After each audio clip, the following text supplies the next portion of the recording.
2026 Kia Sportage first drive review, still smooth, still smart, just not fast. Kia didn't wait long to give the Sportage a makeover.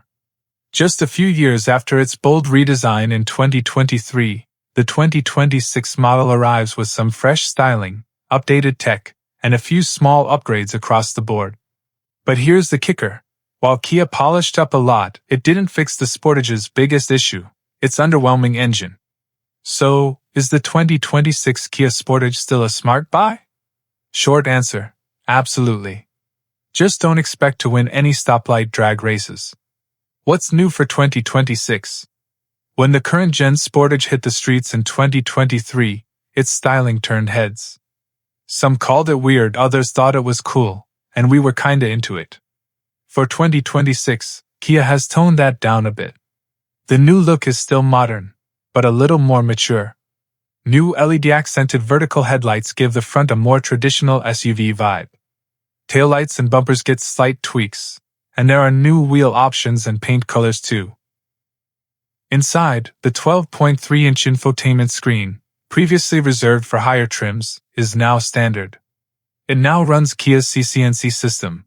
That stands for Connected Car Navigation Cockpit, in case you're curious. It's faster, has a better layout, and supports more over-the-air updates. There's also a new 2-spoke steering wheel with a capacitive sensor to improve lane keep assist. Parking sensors front and back are now standard, and adaptive cruise control has been tweaked for smoother performance. So, what didn't they change? The engine. It's the same 2.5-liter 4-cylinder as before, making 187 horsepower and 178 lb-ft of torque. It's paired with an 8-speed automatic transmission and comes with either front or all-wheel drive. And yeah, it's still slow. In our testing, the 2023 version of this powertrain took about 9.3 seconds to go from 0 to 60 miles per hour. And since the 2026 version hasn't changed mechanically, the story's the same. Now, does that matter for daily driving? Not really.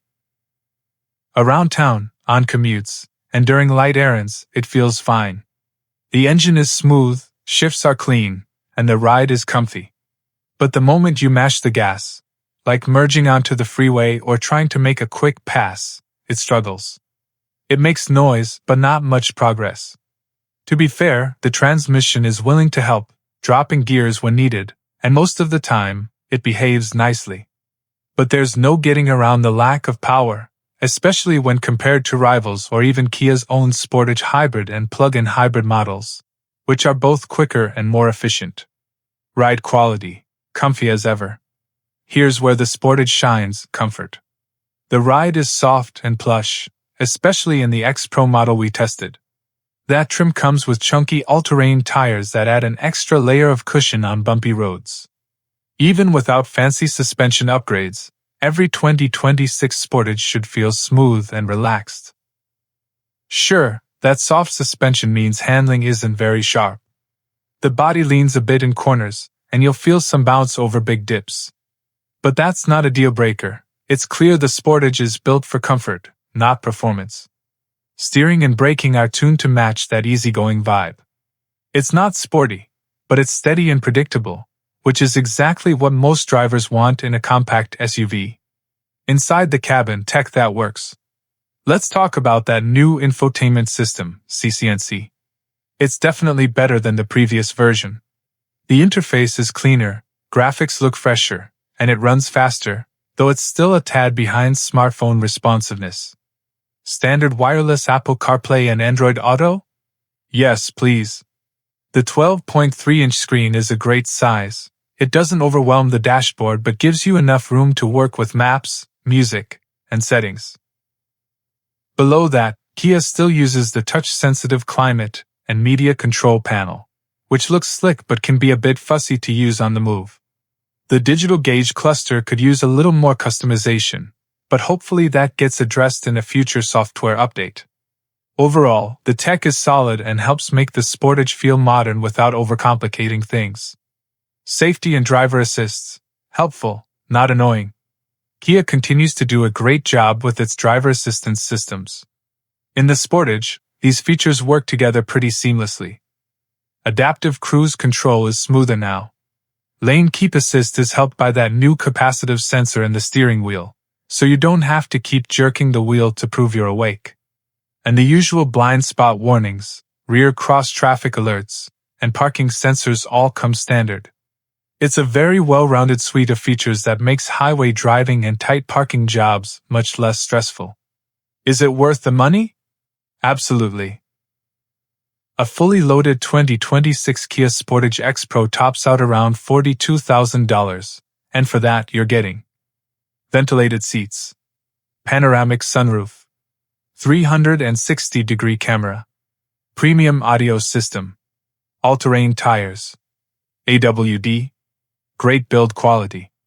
Even the base models, which start a little above $30,000, feel like solid value.